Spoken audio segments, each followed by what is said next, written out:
You may talk about your men of Gideon. You may talk about your women of song. But there's none like good old Joshua and the Battle of Jericho. Up to the walls of Jericho. Janice Midikitani marched with the battle in her hand. She said, blow the ram horns because the battle is in my hand. Janice Midikitani, Cecil Williams, Glide Memorial Choir, all the members and friends, you continue to insist that the walls keep tumbling down. It's amazing that indeed the walls of ignorance, the walls of racism and sexism and ageism tumble down. It takes a lot of courage to be able to do that, time after time. You can be brave occasionally and wise occasionally, and every once in a while. You can be erratically kind and generous and true and loving, but to be that thing time after time, to be that thing 40 years is no play matter. Well, as we know, courage is the most important of all the virtues, because without courage, you can't practice any other virtue consistently. You can be anything erratically, but to be that thing, to be in the tenderloin of San Francisco, and to decide I'm going to practice what I preach consistently. I'm going to insist that human beings are more alike than we are unalike. Consistently. I'm going to practice that we are black and white and brown and beige and red and yellow and pink. And we are gay and straight and fat and thin and pretty and plain. I'm going to practice it.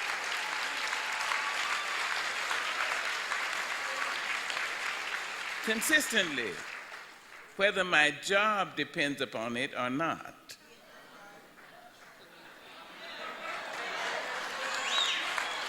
Yes, consistent.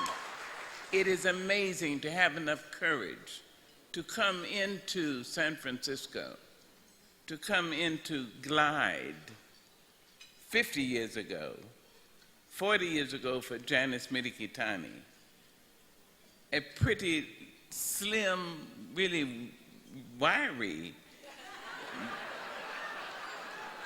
Japanese woman with having come out of a concentration camp and to decide, I belong here. Now that takes courage.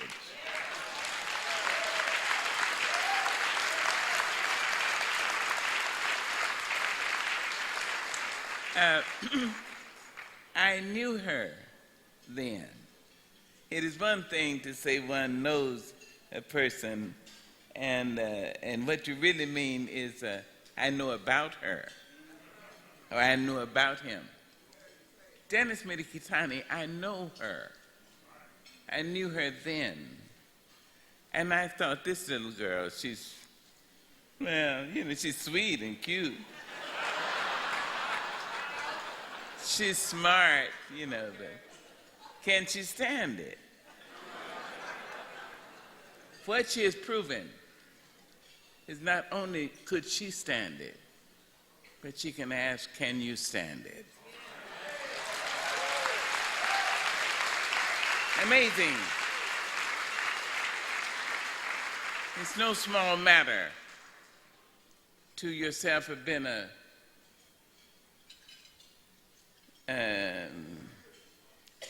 the result of sexual incestuous abuse.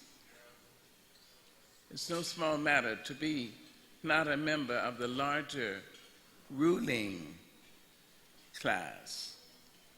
No small matter to be female in a country where male rules, and in a country where white means might and right. And to continue to say, no, I mean yes to what I mean yes. No, I will not be ignored. No, I will not be mistreated. No, I will not be cast off. No, I will not be found in the gutter. No, not only will I stand, I'm going to get people who are in the gutter to stand with me.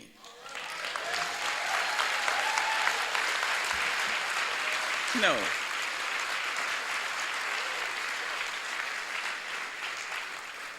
Some years ago, I spoke in Wales, and it was well received.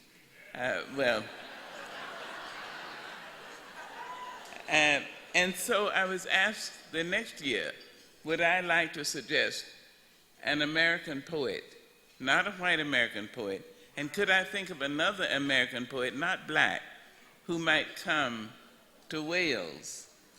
I said yes, Janice Midikitani. Midikitani came, and the host saw her and said, oh, she's pretty. That's it. And so she'll go on before the Scott poet will go on. I said, you make a mistake. You make a terrible mistake. Don't let anybody have to follow Midikitani.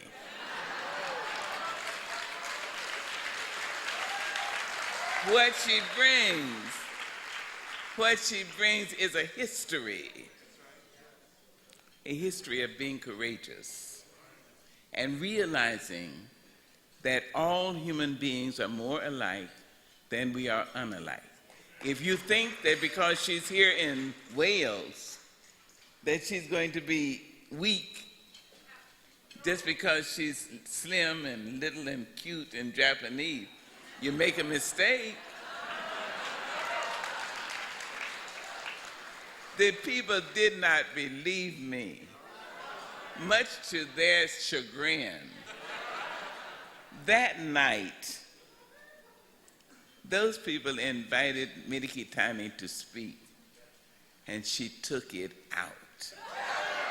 She took it out. As they say in Winston-Salem, North Carolina, where I live, she threw it in the street. Yes, she did. She threw it in the street.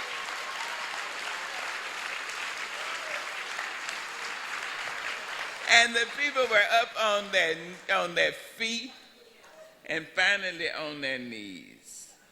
And then when she finished, she walked off with that, coolness. Well, I hope that's okay.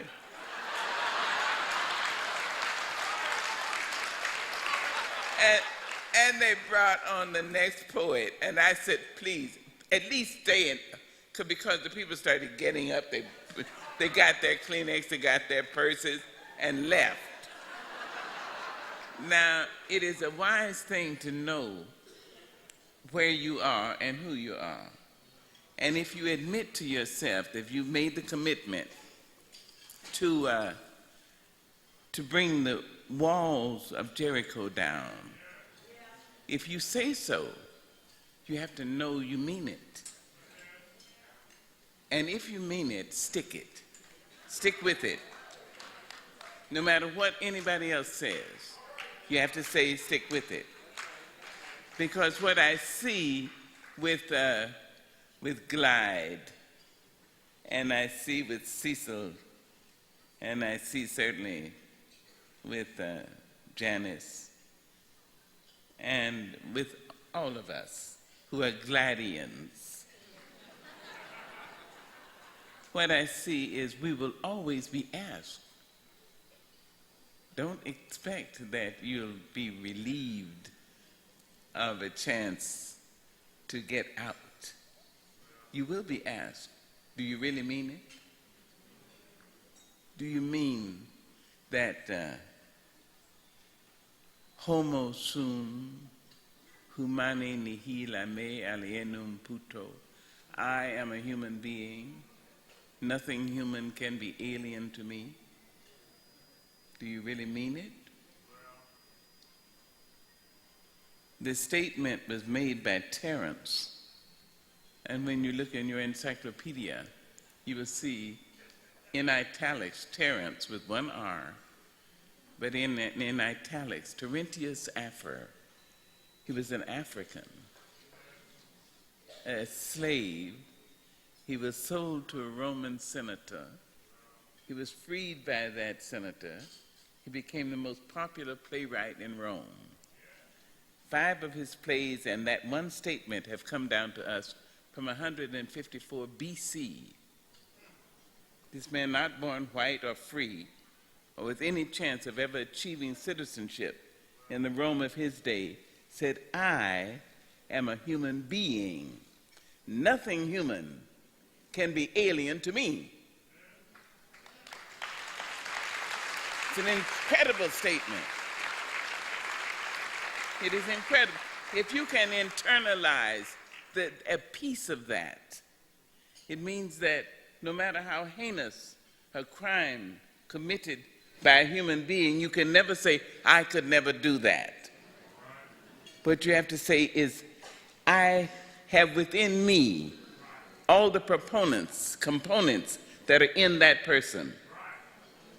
I pray and mean to use my energies constructively as opposed to destructively. But if a human being did it,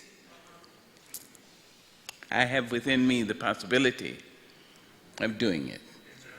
Now, if you can do that about the negative, look at what you can do about the positive. My God. If a human being dreams a great dream, dares to love somebody, dares to have the unmitigated gall to accept love in return, if a human being dares to revive San Francisco's Tenderloin area, if a human being dares to raise enough money to feed thousands of people in one day, if a human being dares to have enough courage to enliven spirits, and that may be exactly what we want enlivened, then it means that you have it. You have the possibility, the probability of doing that and being that. So when I was asked if I would come and talk about Janice Milikitani, the poet, the woman, the citizen, a sister, I couldn't say no. So I've come on my bus from Winston-Salem, North Carolina.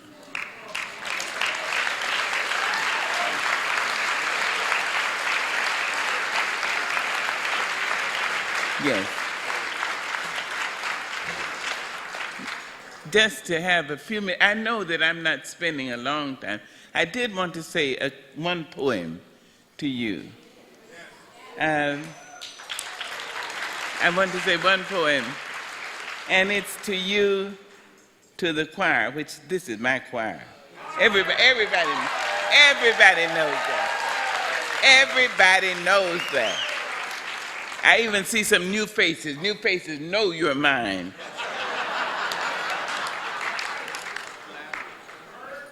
I just need to include us all in this world we have created. I don't talk politics, I live politics. I don't talk love, I live it. It's not something I fall in.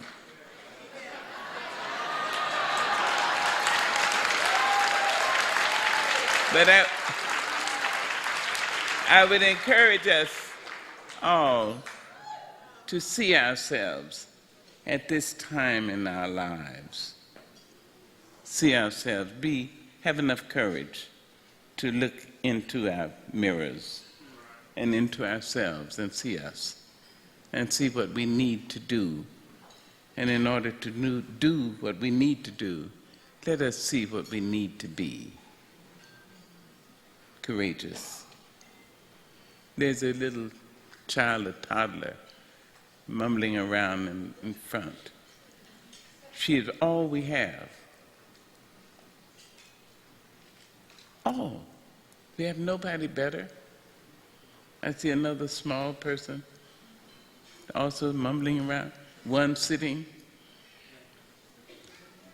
They are all we have, and we have them to answer to. I am sorry. I apologize for not having done more. I am sorry that we are leaving you a world full of bloodthirst, bloodlust, hate, racism, sexism, all the ignorance. I'm sorry, but this is their world, you know.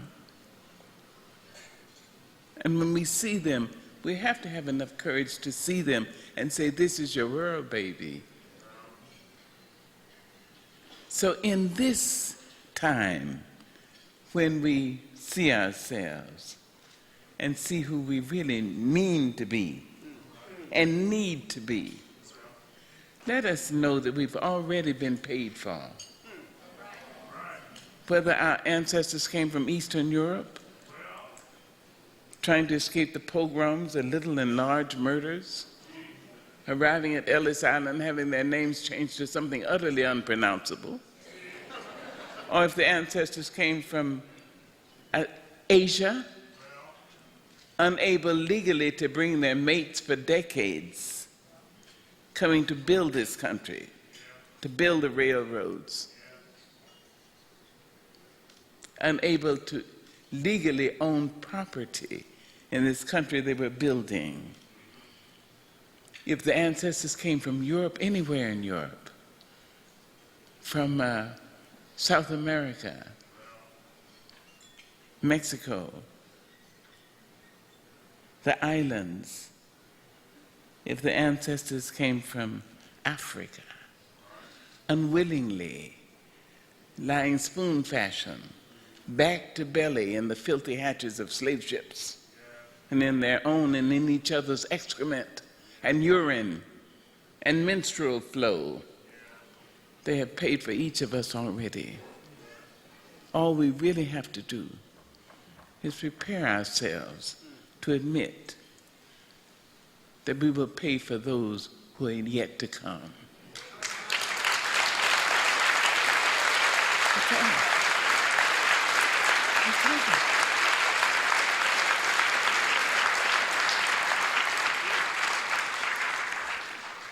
This, I know that we're going to hear some more from the choir, or else I will leave.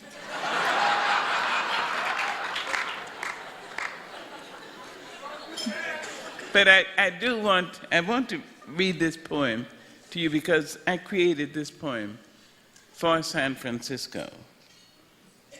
After I had written the inaugural poem for Mr. Clinton's inauguration, United Nations, please. United Nations approached me and asked if I would write a poem for United Nations for the celebration of the 50th anniversary of the founding of United Nations. I said yes. Thank you. I always say yes to the good thing. And then I go straight away to the library and to all smart people and to some children and ask, what do you think? And then I pray a lot. I remembered when United Nations was being formed in San Francisco, only a few blocks from here.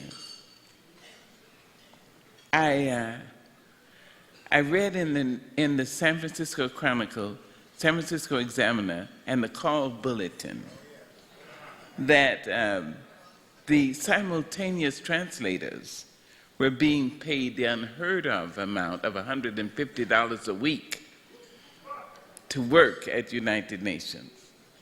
I knew I had a penchant for languages. I could speak languages. And so I thought, you know, if I wasn't, I would go down to where they were meeting and look, and I would think, if I wasn't black and female and 6 foot tall and 16 years old and pregnant and unmarried,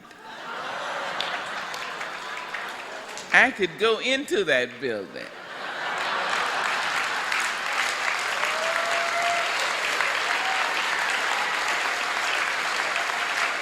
I would watch Mrs. Eleanor Roosevelt and her friend, the black educator, Dr. Mary McLeod Bethune. I would watch them going into the building.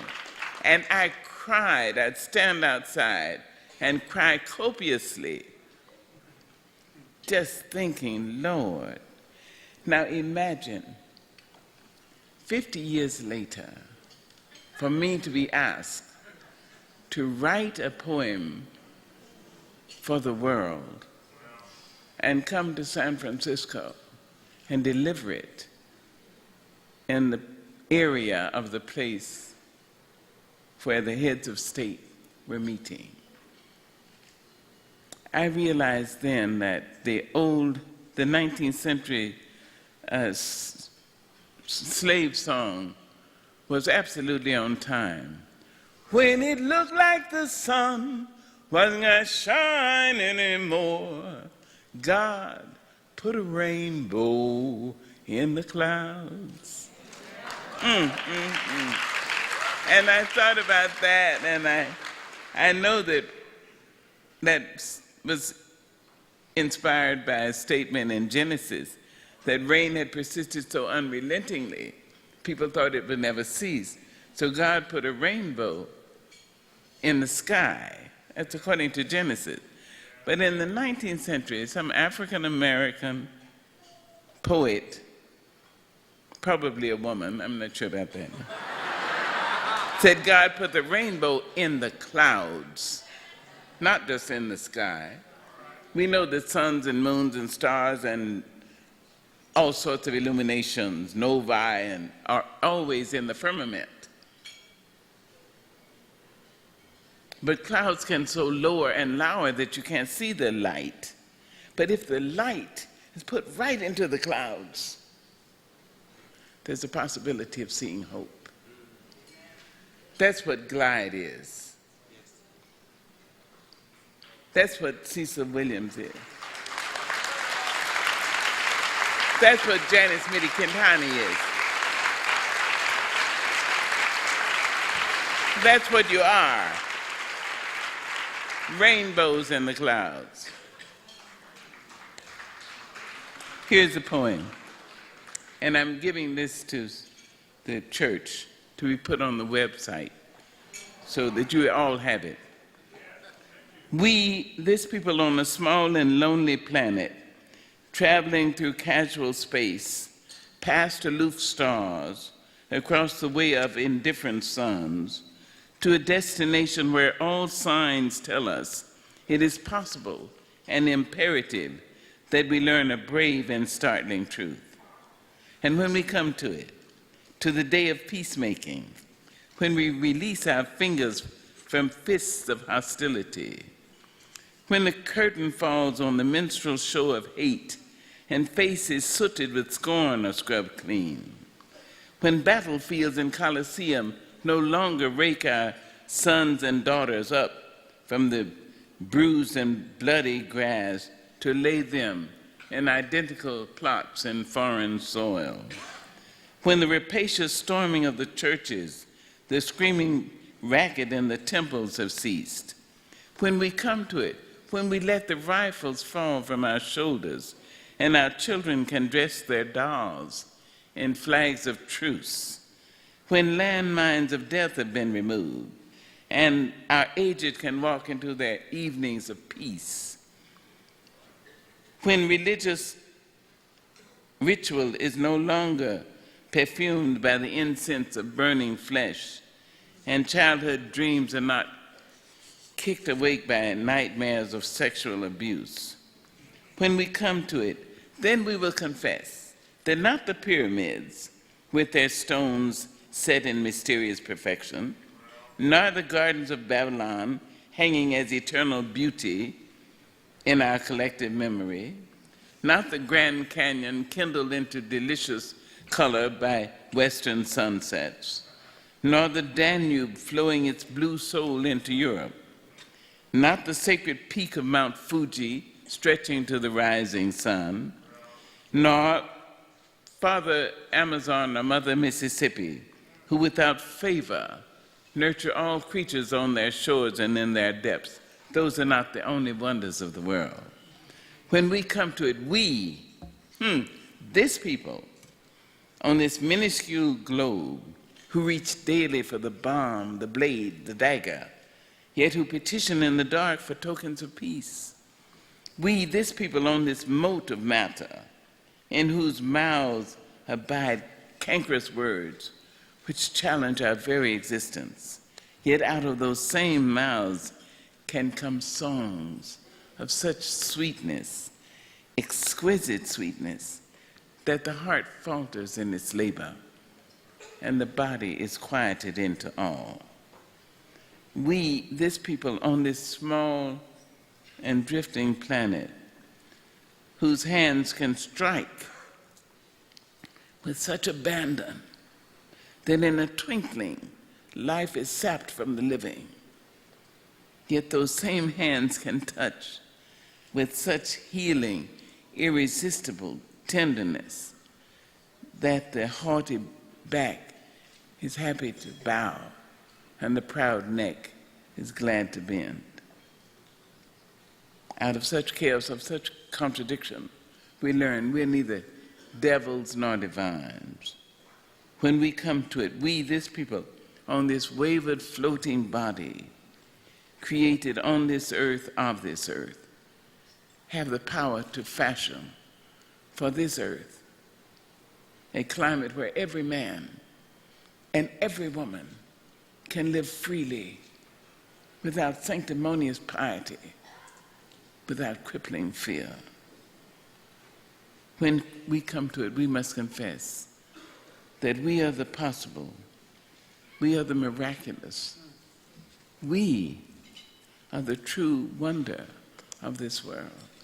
That is when, and only when it looked like the sun wasn't gonna shine anymore, we have somebody, we are somebody who can be a rainbow in somebody's cloud.